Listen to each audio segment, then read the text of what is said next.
اللهم آمين. ربنا ظلمنا أنفسنا وإن لم تغفر لنا وترحمنا لنكونن من الخاسرين. আল্লাহ তাআলা দেশের সীমান্তবর্তী অঞ্চল ঐতিহ্যবাহী লালমনিরহাট জেলার পাটগ্রাম উপজেলার পূর্ব আজিজপুর জামে মসজিদের উন্নয়ন কল্পে আয়োজিত বদলুকামাত একতা যুব সংঘের উদ্যোগে আয়োজিত আজকের এই বিশাল তাফসীরুল কোরআন মাহফিলের ময়দানে বসে আমরা গুনাহগার তোমার প্যারা হাবিব পাকের উপরে কয়েক মর্তবা দরুদ ও সালাম পড়েছি। মেহেরবানি করে দরুদ ও সালাম যখন সোনার মদিনায় নবী পাকের রওজা মুবারকে পৌঁছায় দাও। তামাম বিশ্বের মাটির নিচে যত মুমিন মুমিনাত শুয়ে আছেন তাদের আরওয়ার পরে সওয়াব পৌঁছায় দাও। আল্লাহ তাআলা এই মাহফিলের আয়োজন যারা করেছেন আর শোনার জন্য যারা এসেছেন, কিয়ামতের দিন মুসিবতের সময় এই মাহফিল আমাদের সকলের জন্য নাজাতের ওসিলা বানায়া দিও ইয়া রব। करम तू अगर करे वो बातें ज़ुबा को जो दिल पर असर करे, तक़ब्बल मिन्ना इन्नका अंतस समीउल अलीम वतुब अलैना इन्नका अंतत तव्वाबुर रहीम। सुब्हान रब्बिका रब्बिल इज्जति अम्मा यसिफून व सलामुन अलल मुरसलीन والحمد لله رب العالمين। ঐতিহ্যবাহী লালমনিরহাট জেলার পাটগ্রাম উপজেলার সীমান্তবর্তী অঞ্চল পূর্ব আজিজপুর জামে মসজিদের উন্নয়ন উপলক্ষে বদলুকামাত একতা যুব সংঘের উদ্যোগে আয়োজিত চতুর্থতম বার্ষিক বিশাল এই তাফসীরুল কোরআন মাহফিল 2024 মহতী আয়োজনের সম্মানিত সুযোগ্য শ্রদ্ধাভাজন সভাপতি জনাব আলহাজ মোহাম্মদ আব্দুল করিম প্রধান, আহ্বায়ক বাংলাদেশ জাতীয়তাবাদী দল বিএনপি পাটগ্রাম উপজেলা শাখা, দোয়া করছি আল্লাহ পাক আজকের এই মাননীয় সভাপতি মহোদয় হায়াত এবং রিজকের মধ্যে বরকত দান করুন বলছি আমি। সহ সভাপতি সার্বিক তত্ত্বাবধানে যিনি আছেন জনাব মোহাম্মদ মিজানুর রহমান প্রধান, সাধারণ সম্পাদক বাংলাদেশ জাতীয়তাবাদী দল বিএনপি শ্রীরামপুর ইউনিয়ন শাখা, তার জন্য দোয়া করছে আল্লাহ পাক তার হায়াত এবং রিজকের মধ্যে বরকত দান করো।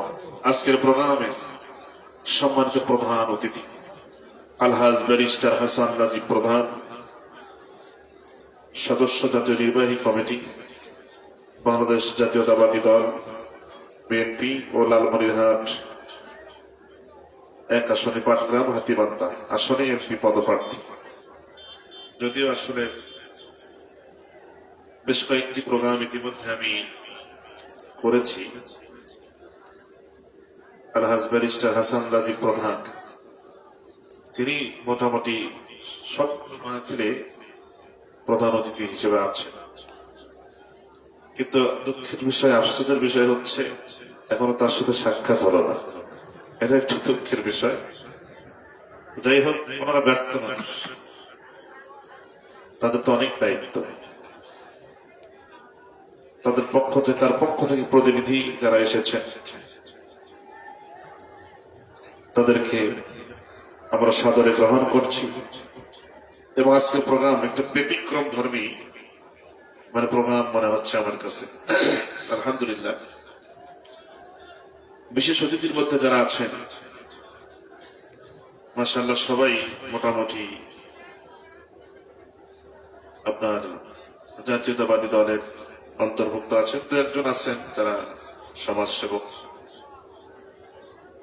জনাব আলহাজ মোহাম্মদ শফিকুর রহমান, আলহাজ মোহাম্মদ ওয়ালিউর রহমান সোহেল, রফিকুল ইসলাম জিএস, অধ্যক্ষ শওকত হায়াত প্রধান, সফিয়া রহমান, আখিরুজ্জামান সরকার ডাবলু, আব্দুল মালিক প্রধান বকুল, জনাব আবু জাহিদ মোহাম্মদ তৌফিক, আশরাফুল আলম বচ্চু, আলহাজ মোহাম্মদ মনিরুজ্জামান মুক্তা, জনাব মোহাম্মদ আবুল কাশেম, জনাব মোহাম্মদ জিয়াউল হক মামুন, জনাব মোহাম্মদ গোলাম মোস্তফা প্রধান, জনাব মোহাম্মদ আব্দুল মালিক।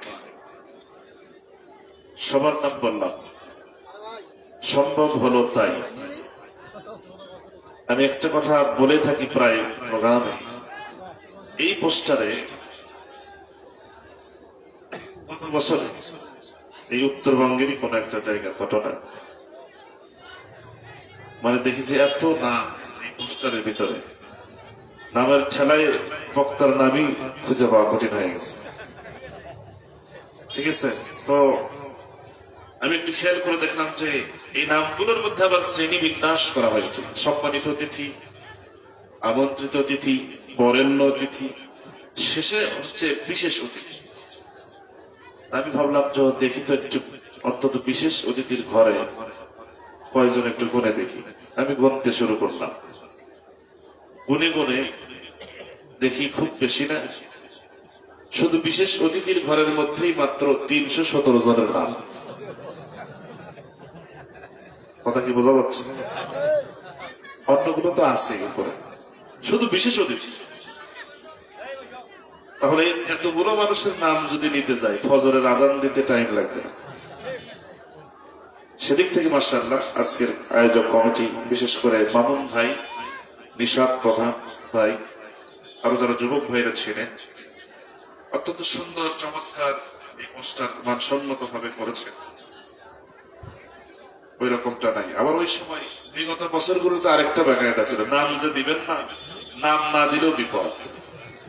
একজনের নাম দিচ্ছেন আর একজনের নাম বাদ পড়ছে, এই নিয়ে গন্ডগোল, মাহফিলি ক্যান্সেল। এরকম হয়েছে কিনা বলেন? হয়েছে। সম্মানিত হাজির, আসুন সে সমস্ত অতিথিবৃন্দ সহ আজকের প্রোগ্রামের আমন্ত্রিত উলামায়ে কেরাম, ফুদালায়ে জামান, বিশেষ করে আমার পূর্বে যারা কথা বলেছেন, হযরত মাওলানা ফেরদৌস আলম রুহানী, হযরত মাওলানা মোহাম্মদ রিদওয়ানুল্লাহ সহ আমার সামনে উপস্থিত অঞ্চলের কাছে ও দূরে আমার অত্যন্ত হৃদয় তাওহীদের পতাকাবাহী, কালেমার ঝান্ডাবাহী, দিন ইসলামের নরসারিদুল প্রিয় দিনী মুজাহিদ ভাইরা, পর্দায় আছেন এলাকার সম্মানিতা মা ও বোনেরা। আলোচনার সূচনায় আনুষ্ঠানিকতার মধ্য দিয়ে আমি আবারও আমার পক্ষ থেকে সালাম পেশ করছি। আসসালামু আলাইকুম ওয়া রাহমাতুল্লাহি ওয়া বারাকাতুহু। আমি একটু জানতে চাচ্ছি সকলে কেমন আছেন? ভালো রাখার মালিক কে? মন্দ রাখার মালিক? সকল অবস্থায় বান্দা শুকরিয়া আদায় করবে কার?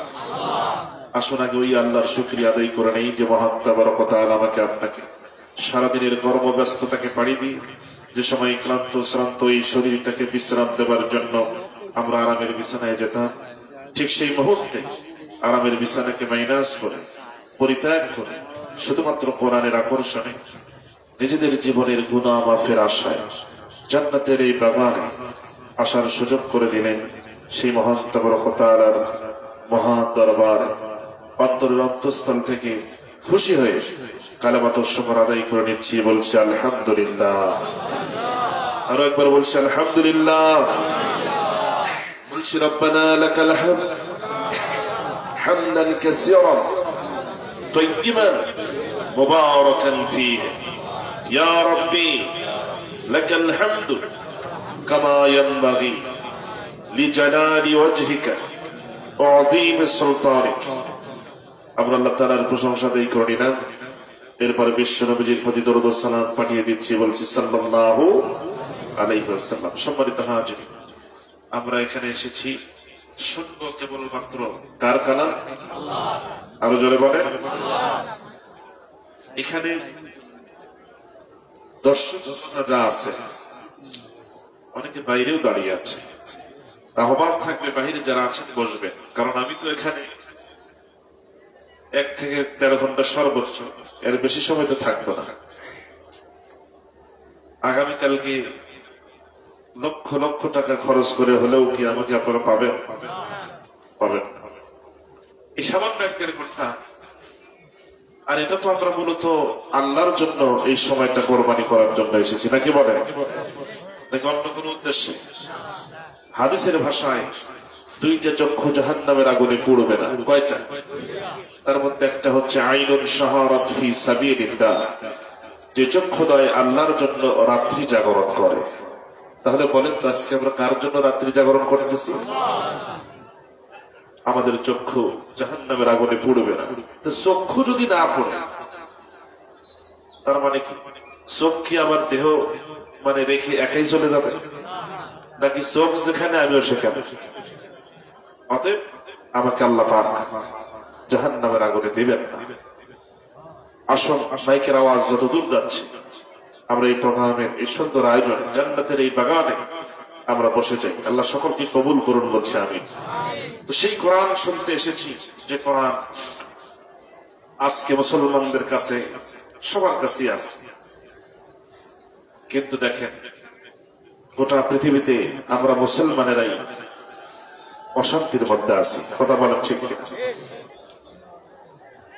কবির ভাষায় আফসোস করে কথা বলতে হয়। ও জমানা মে মুআজ্জাজ থি মুসলমান হোকর,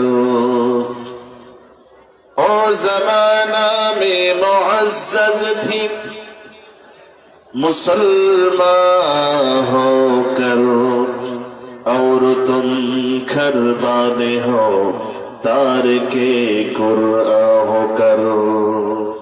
সে যুগের মুসলমান কোরআনে কারীমকে মর্যাদা দেওয়ার কারণে, কোরআনে কারীমকে সম্মান করার কারণে, এই কোরআনে কারীমকে নিজেদের জীবনে মেনে নেওয়ার কারণে, লালন করার কারণে, পালন করার কারণে, কোরআনকে গ্রহণ করার কারণে তৎকালীন সময়ে মুসলমান জাতি গোটা পৃথিবীর বুকে তারাই মর্যাদাবান হয়েছিলেন, তারাই সম্মানিত হয়েছিলেন।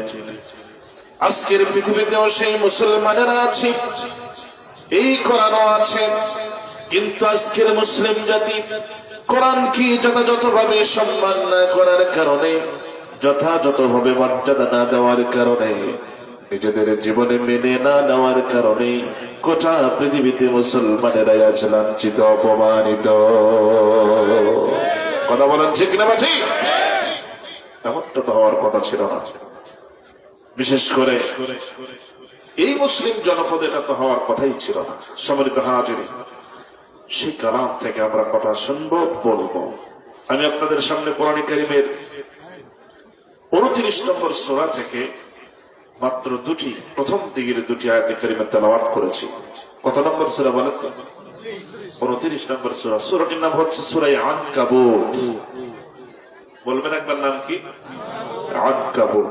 আনকাবুত মানে হচ্ছে মাকড়সা। মাকড়সা নিশ্চয়ই সবাই চেনেন। মাকড়সা চেনে না এমন কোন বান্দা আছে নাকি? সবাই চেনে। আশ্চর্য ব্যাপার, মাকড়সার নামে আল্লাহ সূরা দিলেন, অথচ পৃথিবীতে কত কিছু আছে। আসুন আস্তে আস্তে বলব। এই সূরাটিতে আয়াত সংখ্যা রয়েছে 69টি, আর আমি আপনাদের সামনে তেলাওয়াত করেছি 2 এবং 3 নম্বর আয়াত। এর উপর ভিত্তি করেই কিছু কথা বলার চেষ্টা করব। আল্লাহ পাক যেন আমাকে আমলের নিয়তে বলার, আপনাকেও যেন আমলের নিয়তে শোনার তৌফিক দান করেন বলছে আমি। আসলে লেখা হয়েছে তাফসীরুল কোরআন মাহফিল।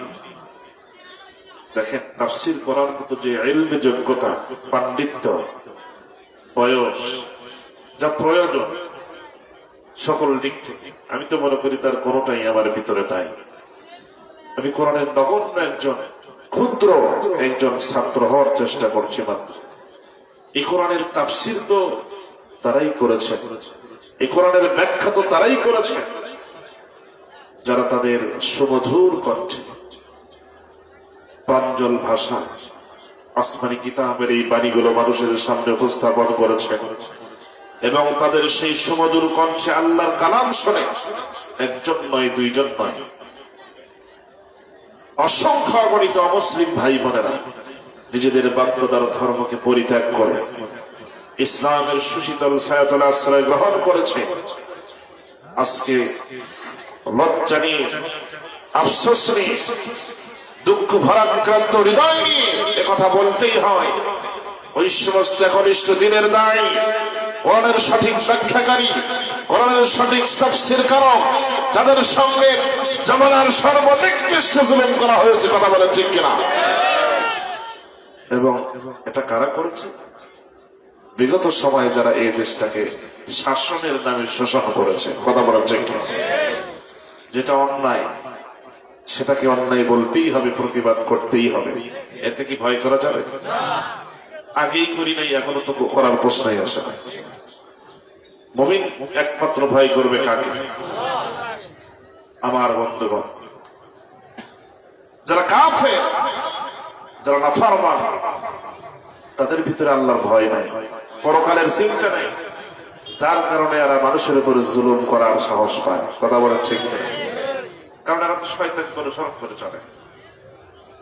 কিন্তু তাদের জেনে রাখা দরকার, আল্লাহ পাক জালিমদেরকে একটু অবকাশ দিয়ে থাকেন, একটু ছাড় দিয়ে থাকেন, তিনি কিন্তু একেবারে ছেড়ে দেন না। কথা বলা ঠিক না? আমার বন্ধু, আমরা অনেক কিছু হারিয়েছি বিগত 15 বছর। শুধু তাই নয়, এই জমি আমাদের স্বপ্ন ছিল যে কোরআনের রাজ এই জমিনে কায়েম থাকবে। আমরা এই জমিনে কালেমার ঝান্ডা এই জমিনে উঠবে, এখানে আমরা সুখে শান্তিতে বসবাস করব।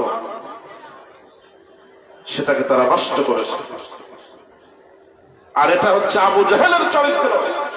কারণ আবু জাহেল, তার নাম কি আসলে আবু জাহেল ছিল? আবুল হাকাম। কিন্তু এমন কোন অন্যায় নাই যা সে সমাজে ছড়িয়ে দেয় নাই। হত্যা, ধর্ষণ, অশ্লীলতা, বেহায়াপনা, মদ, সুদ, সব ধরনের অন্যায় ওই সময় ছড়িয়ে দিয়ে সমাজে একেবারে অন্ধকার কায়েম করে ফেলেছিল, যেটাকে ইতিহাসে আইয়ামে জাহিলিয়াত বলা হয়। কথা বলে ঠিক না?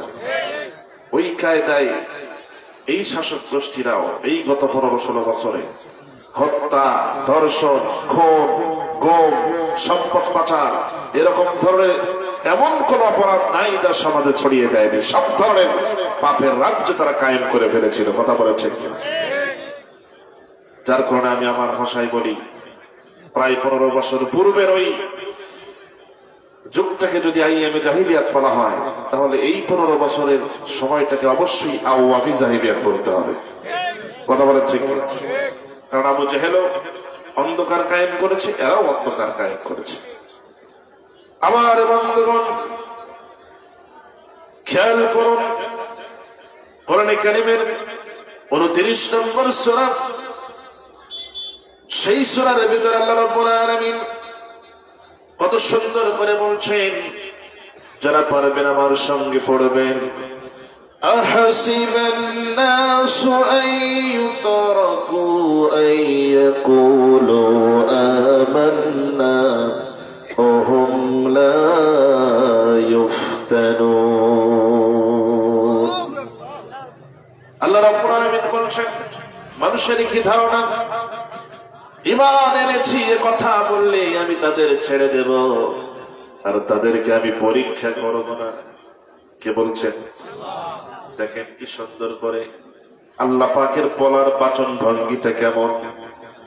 মানুষ কি ধারণা করেছে যে ঈমান এনেছি এই কথা বললো আর আমি তাদের ছেড়ে দিলাম? তা না, যারা বলবে যে ঈমান এনেছি, আমি রব্বুল আলামিন তাদের ঈমানটাকে আমি পরীক্ষা করে দেখব। সুবহানাল্লাহ। এখানে আমরা যারা আছে আমরা সবাই ঈমানদার, এতে কোনো সন্দেহ আছে নাকি? না, আল্লাহ পাক আমাদের ঈমানকে পরীক্ষা করবে। এই যে ভাই উঠে যাচ্ছেন, মানে কোনো সমস্যা? দেখেন তো কারা উঠে যায়। 1 ঘন্টা, এর বেশি সময় আমি নেব না। সম্মানিত হাজিরিন, অনেক দূর থেকে এসেছি, একটু মেসেজ আপনাদের কাছে পৌঁছে দেওয়ার নিয়তে এবার আসুন। আল্লাহ রাব্বুল আলামিন দেখেন কত কিছু এই পৃথিবীতে আবিষ্কার করেছেন, সৃষ্টি করেছেন, বানাইছেন কুল কায়নাত। আর আসমানি কিতাব দিলেন আমাকে আপনাকে, যার ভিতরে সূরা দিলেন, সূরার নামটা দিলেন সূরা আনকাবুত, মাকড়সা। আমরা তো শুধু মাকড়সার নামে সূরা এইটা পড়ে জেনে বসে আছি, কিন্তু ইহুদি খ্রিস্টানেরা তারা কি করেছে দেখেন, কোরআনটাকে নিয়ে তারা গবেষণা শুরু করে দিল। তারা ভাবতেছে মুসলমানদের কিতাবে এই সামান্য মাকড়সার নামে সূরা কেন দেওয়া হলো, এরপরে পিঁপড়ার নামে সূরা কেন দেওয়া হলো। তারা তাদের মাথায় কিন্তু এগুলো খেলতেছে। যেহেতু পিঁপড়ার কথাটা এলো, সামান্য একটু সময়ের জন্য বলে নেই। ছোট্ট একটা কীট পতঙ্গ প্রাণী যার নাম পিঁপড়া, এত কিছু থাকতে পিঁপড়ার নামে সূরা কেন দেওয়া হলো? খেয়াল করুন, আল্লাহ রাব্বুল আলামিন পিঁপড়ার নামে জন্য সূরা দিয়েছেন দুনিয়াবাসীকে শিক্ষা দিতে বলেছেন। বিশেষ করে যারা সমাজের নেতৃত্ব দেয়, যারা দেশের নেতৃত্ব দেয়, যারা নেতা, তাদেরকে পিঁপড়ার কাছ থেকে শিক্ষা নেওয়ার জন্য আল্লাহ পাক বলছেন। কারণ এই পিঁপড়ার ভিতরে নেতার যে গুণাবলী হওয়া দরকার, নেতৃত্বের যে কোয়ালিটি হওয়া দরকার, তা আল্লাহ পাক পিঁপড়ার মধ্যে দিয়ে দিয়েছেন। এজন্য আল্লাহ পাক পিঁপড়া থেকে শিক্ষা নিতে বলেছেন। ইতিহাস থেকে একটু বলে দেই, আপনার জানেন পয়গম্বর সুলাইমান আলাইহিস সালাতু ওয়াস সালামের সময় অসংখ্য পিঁপড়াদের একটা জনসমুদ্র, এই পিঁপড়াদের জনসভায় পিঁপড়াদের নেতা যখন বক্তব্য দিতেছে, এইরকম মাইক তো তাদের সময় ছিল না। পিঁপড়াদের তার মাইক লাগে না, আমাদের মতো করে লাগে নাকি? তারা এমন জোরে চিৎকার করে আমরাও শুনতে পাই না, কিন্তু তারা ঠিকই শুনতে পায়। এমনকি তার কথা পয়গম্বর সুলাইমান আলাইহিস সালামও শুনতে পেয়েছেন। সুবহানাল্লাহ বলেন। এবার সেই পিঁপড়াদের নেতা বক্তব্য দিচ্ছে, হাজার হাজার লক্ষ লক্ষ কোটি কোটি পিঁপড়ার সামনে, তার অধীনস্থ নেতা কর্মী সমর্থকদের সামনে বক্তব্য দিচ্ছে।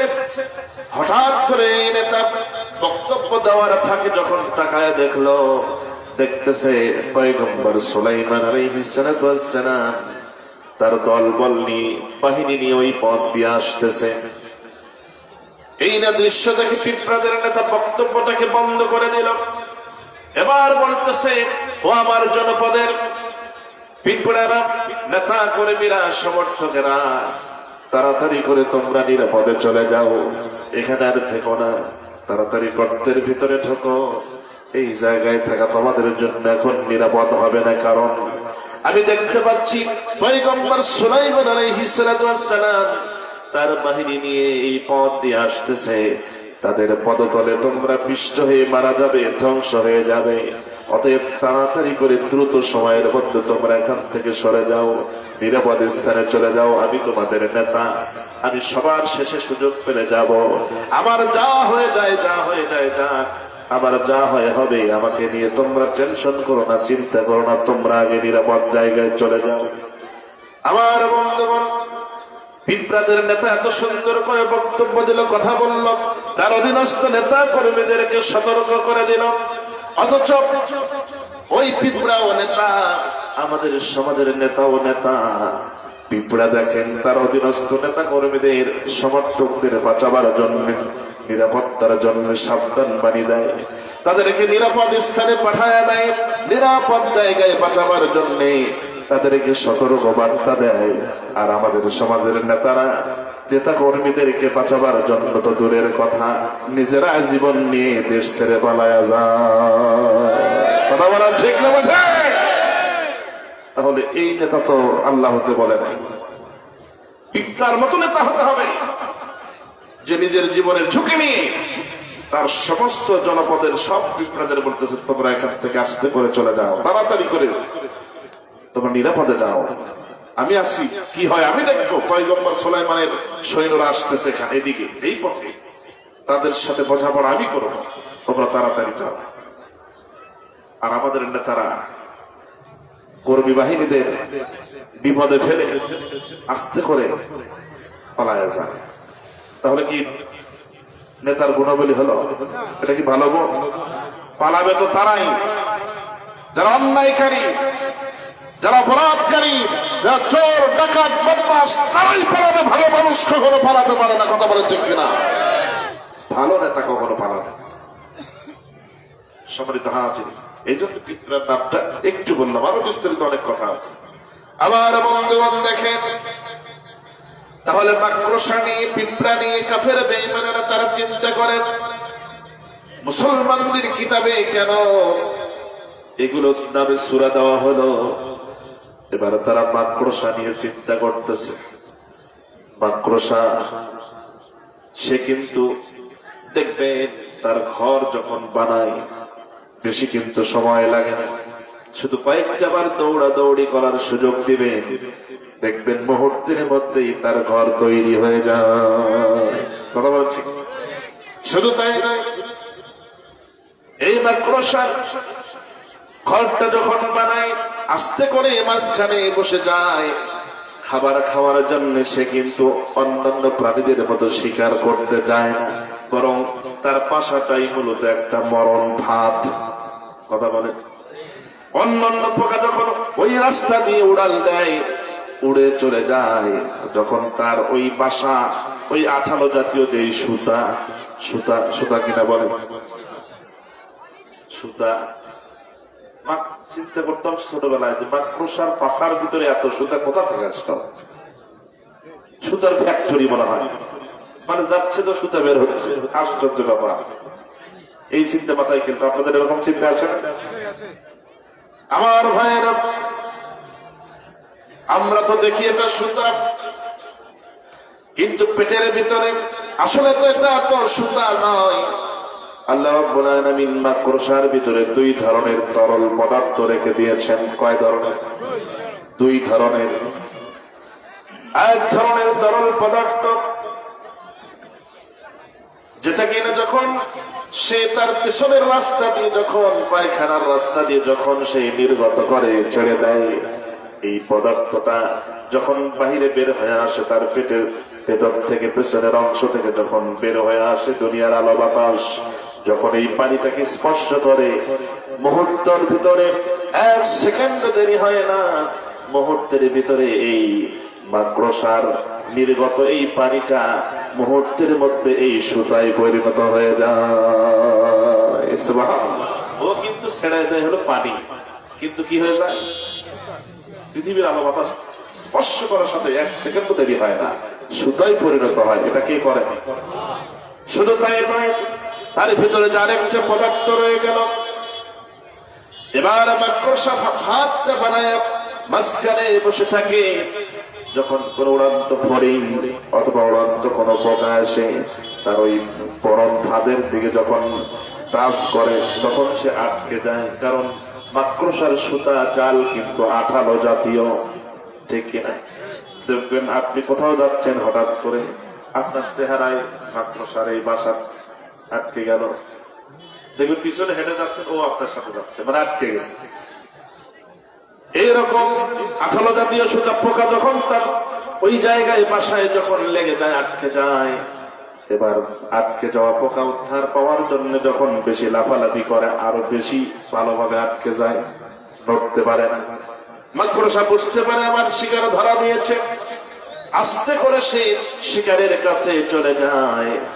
আর ওই যে আরেকটা তরল পদার্থ তার ভিতরে ছিল, এই পদার্থটা হলো বিষাক্ত পদার্থ। তরল পদার্থটা হলো বিষ, বিষাক্ত তরল জাতীয় পদার্থ। এটা তার মুখের সুচি। এবার মাকড়সা আটকে যাওয়া পোকার শরীরের ভিতরে যখন পুশ করে দেয়, এবার আস্তে করে সেখান থেকে ফিরে আসে। সে কিন্তু আগেই গিয়ে কামড় দেয় না, খায় না, এ ধরনের কিছুই কিন্তু করে না। তার ওই বিষাক্ত পয়জন আটকে যাওয়া পোকার শরীরের মধ্যে পুশ করে দিয়ে চলে আসে। নির্দিষ্ট কিছু সময় অপেক্ষা করেন। এই সামান্য সময় অপেক্ষা করার কারণে এই সামান্য সময়ের ভিতরে আটকে যাওয়া যে পোকার শরীরের ভিতরে বিষাক্ত এই পয়জন ঢুকায় দিল এই মাকড়সা। এই বিষাক্ত পয়জন ঢুকে দেওয়ার কারণে আটকে যাওয়া পোকার শরীরের ভিতরে যা আছে কিছুক্ষণের ব্যবধানে একেবারে সব চোরমার হয়ে গলে পানিতে একেবারে জুসের মতো রূপান্তর হয়ে যায়। আল্লাহু আকবার। কি পদার্থ বিষাক্ত পয়জন, এটা দিয়ে আসে, হুশ করে দিয়ে আসে। এটার কারণে আটকে দেওয়া পোকার শরীরে যা আছে সব চুরমার হয়ে একেবারে তরল জুসের মতো হয়ে যায়। মাকড়সা আস্তে করে পরে গিয়ে সুস্থা ঢোকায় চুষে সেটা পান করে, খেয়ে নেয়। এখন দেখবেন মাকড়সার বাসার সাথে দেখবেন বিভিন্ন পোকা মাকড়ের যে খোলসটা পড়ে থাকে, ভিতরে কিছু নেই, ফাঁকা। এরকম দেখা যায় না? শুধু খোসা থাকে, অন্যান্য পোকা মাকড়ের ভিতরে কিছুই থাকে না। আমার বন্ধুগণ, বিস্তারিত বলা যাবে না, যেহেতু মাকড়সার নামে সূরা, এই জন্য একটু বললাম। মাকড়সা মানে জাল, মূলত একটা মরণ ফাঁদ। আল্লাহ পাক বলতেছেন ঈমানদারদের ডাক দিয়ে, তোমরা ঈমান এনেছো এই কথা বললে আমি ছেড়ে দেব না। আমি তোমার কিন্তু ঈমানটাকে পরীক্ষা করে দেখবো, অতীতেও আমি করেছি। সুতরাং বান্দারে, এই দুনিয়ায় চলতে ফিরতে যখন তুমি বিপদে পড়ে যাবে, তোমাকে দুনিয়ার নাফরমানেরা চতুর্দিক থেকে মাকড়সার জালের মতো করে জাল বিছায়া তোমাকে ধরার চেষ্টা করবে, তোমাকে পাকড়াও করার জন্য চেষ্টা করবে, মরণ ভাত তোমার জন্য পেতে রাখবে।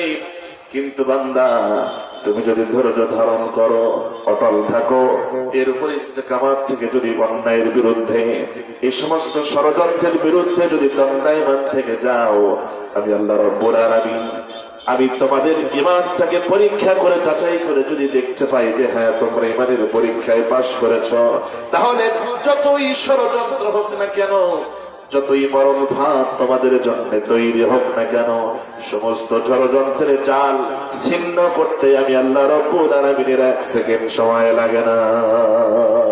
সুবহানাল্লাহ। কারণ মাকড়সার জাল বাসা যতই মরণ ফাঁদ হোক, এটা যদি কেউ ভাঙতে চায়, শুধু একটা নাম দিয়ে এরকম করবে, তাই শেষ। কথা বলেন ঠিক না?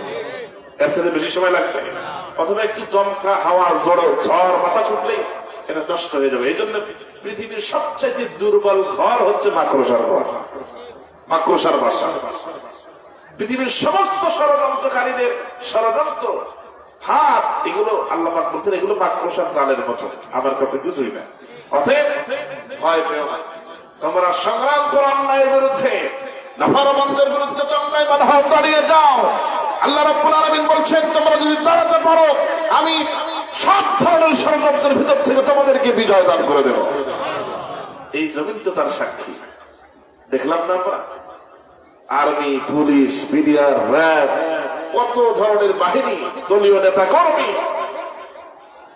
যুবক ভাইদেরকে, ছাত্র সমাজকে তারা হত্যা করার জন্য, শেষ করে দেওয়ার জন্য, নিশ্চিহ্ন করে দেওয়ার জন্য যেই মরণ ভাত তারা চতুর্দিক থেকে তৈরি করেছিল, আমরা তো ভেবেছিলাম না জানি কি হয়ে যায়।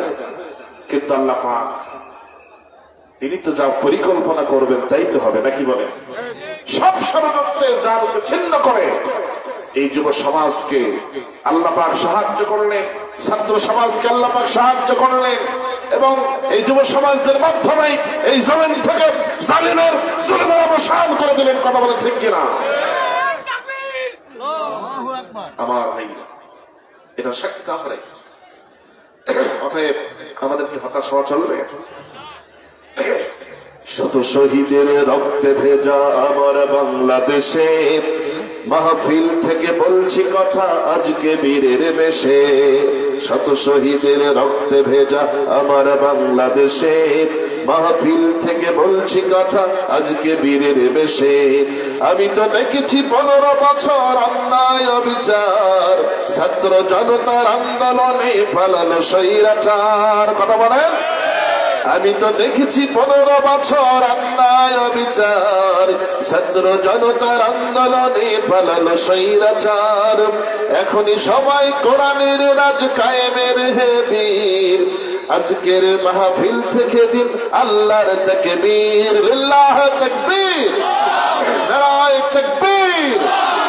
আমি তো দেখেছি সেনা হত্যা সদর দপ্তরে, আলেমদেরকে করলে গুলি শাপলা চত্বরে। কথা বলে। আমি তো দেখেছি সেনা হত্যা সদর দপ্তরে, আলেমদেরকে করলে গুলি শাপলা চত্বরে।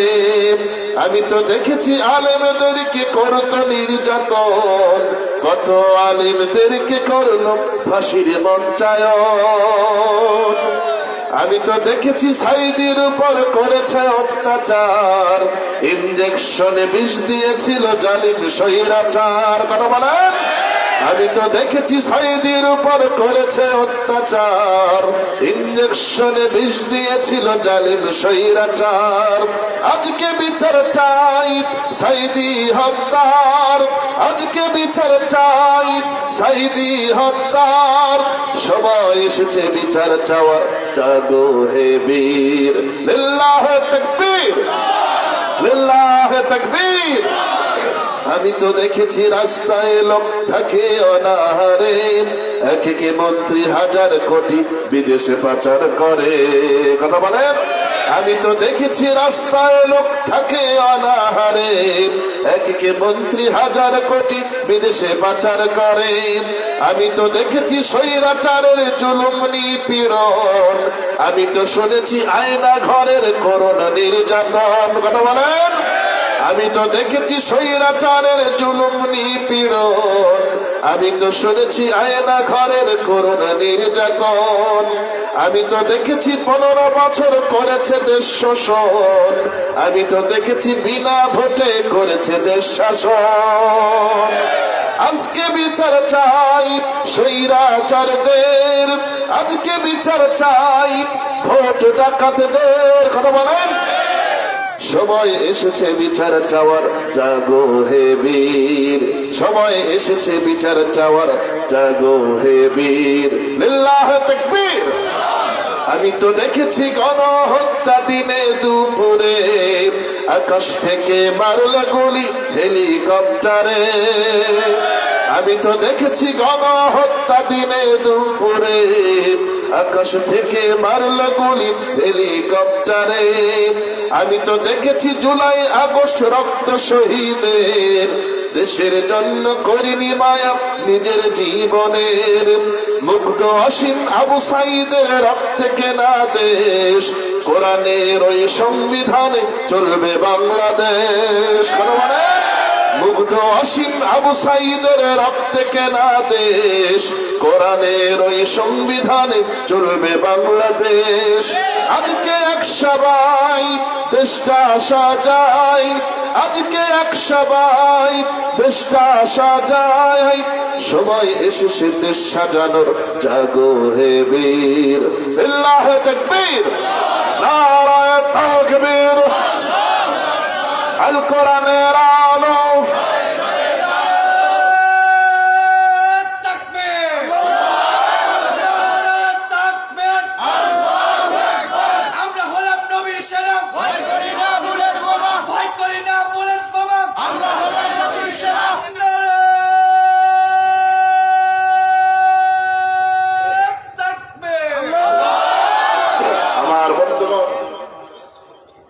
আমরা অন্যায়ের বিরুদ্ধে দাঁড়াবো। পরীক্ষা যত বড়ই হোক, আমরা ইব্রাহিমের সন্তান। আমাদের জাতির পিতার নাম কি বলেন?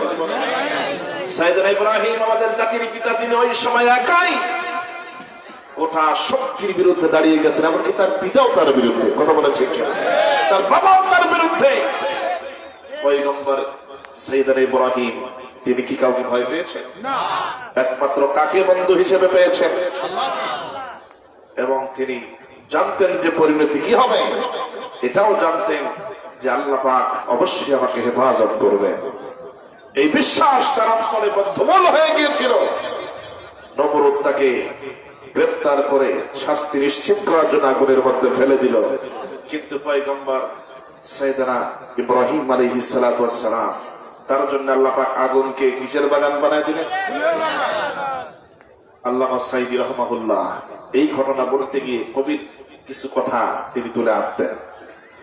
আজ ভি হো जो इब्राहिम का इमाम पैदा, आज भी हम जो इब्राहिम का इमाम पैदा, आग कर सकती है एक अंदाज गुलिस्ता पैदा। अल्लाहु আকবার। আজ যদি ইব্রাহিমের মতো ঈমান যদি তোমার আমার ভিতরে কায়েম হয়ে যায়, তাহলে আজও আল্লাহ রাব্বুল আলামিন তোমার আমার জন্য আগুনকে ফুলের বাগান বানায় দিতে পারে।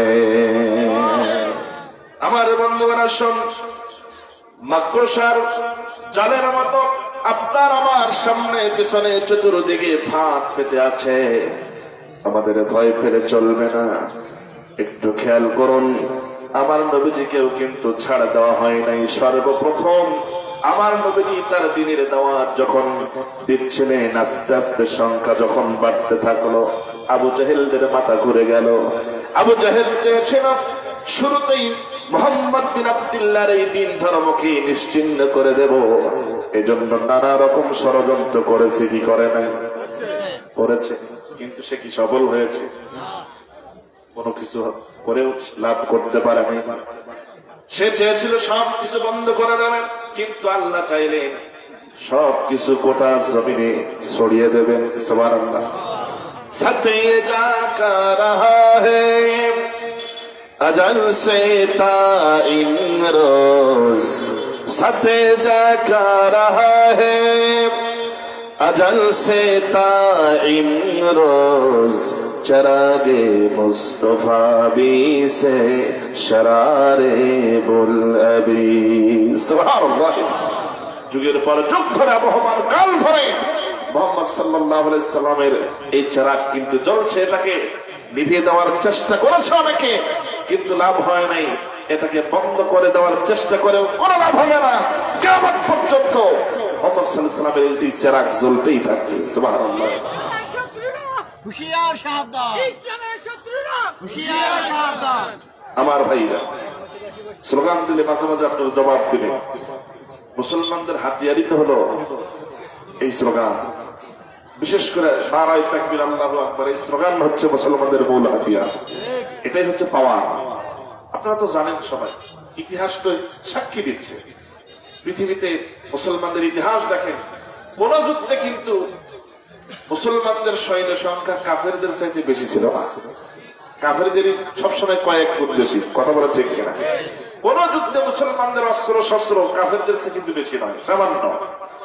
তারপরেও শুধু যখন তারা ময়দানে ঝাঁপিয়ে পড়েছে, সংখ্যা যতই কম হোক, অস্ত্র যতই কম হোক, যখন তারা জিহাদের ময়দানে ঝাঁপিয়ে পড়েছে, নারায়ে তাকবীর আল্লাহু আকবার হুঙ্কার যখন দিয়েছেন, কাফের বেঈমানদের হাত থেকে তরবারিগুলো ঝনঝন করে মাটিতে পড়ে গেছে। বলেন আল্লাহু আকবার।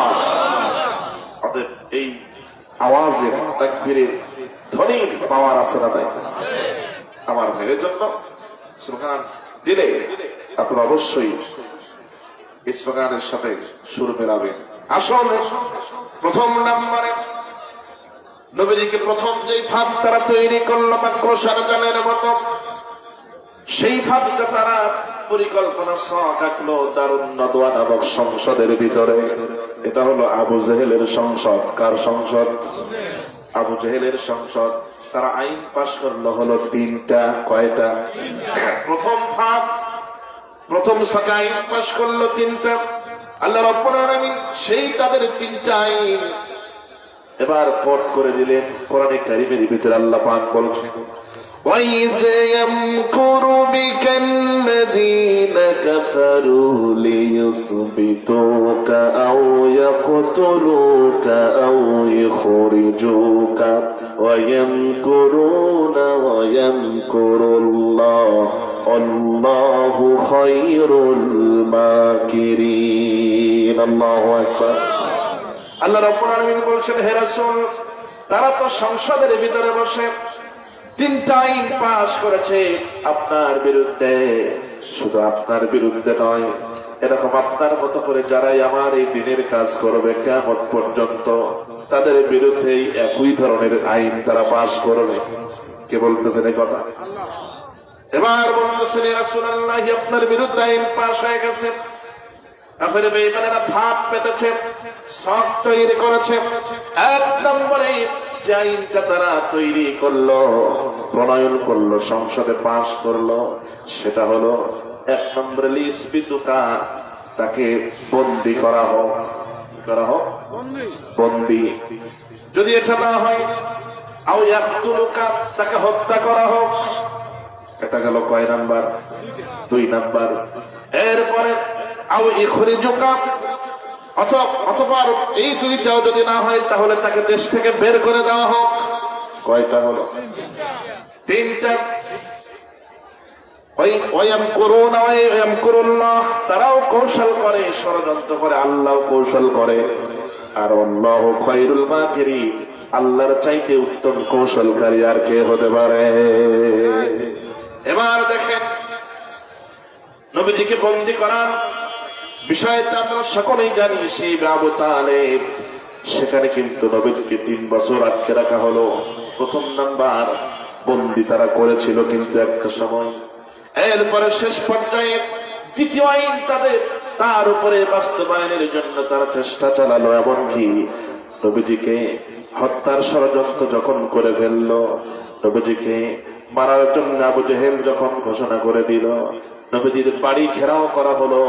কাফের বেঈমানেরা দাঁড়িয়ে গেছে নবীজির ঘরের চতুর্দিকে। 19 জন কাফের। কয়জন? 19 জন।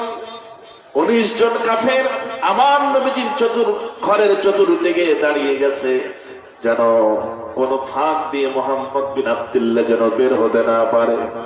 আমার ভাইয়েরা দেখেন, তারা নবীজিকে হত্যা করার জন্য চতুর্দিকে ঘেরাও করে, এখানে একজন, এখানে একজন, এইভাবে করে এমন ভাবে 19 জন দাঁড়িয়ে গেছে চতুর্দিকে। কোনোভাবেই কোনো ফাঁক দিয়ে পালাবার কোনো সুযোগ নাই। বলেন তো, কাফেররা যা চিন্তা করেছে তাই হবে, নাকি আল্লাহ যা চিন্তা করবেন তাই হবে? আমার ভাইয়েরা, নবীজির বাড়ি ঘেরাও করা হলো। এবার অপেক্ষায় আছে, অবশ্যই মুহাম্মদ বিন আব্দুল্লাহ তো বের হয়ে আসবে, কারণ সে তো ঘুমানোর মানুষ নয়, মাঝে মাঝে সে জাগ্রত হয়, বের হয়। সে তো বিশ্রাম তেমন নেয় না, ঘুমও বেশি পারে না, সবসময় ধ্যানে থাকে, ইবাদত বন্দেগীতে থাকে। অতএব সে বের হবে। আমরা সবাই চতুর্পাশে এমন ভাবে দাঁড়িয়ে থাকবো, যখন সে বের হবে আমরা তাকে সেই সুযোগে হত্যা করে ফেলবো।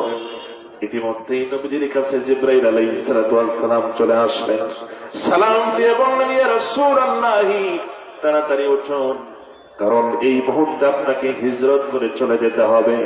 এখানে থাকা আপনার জন্য নিরাপদ নয়। এটা হলো আল্লাহর অর্ডার। কার অর্ডার?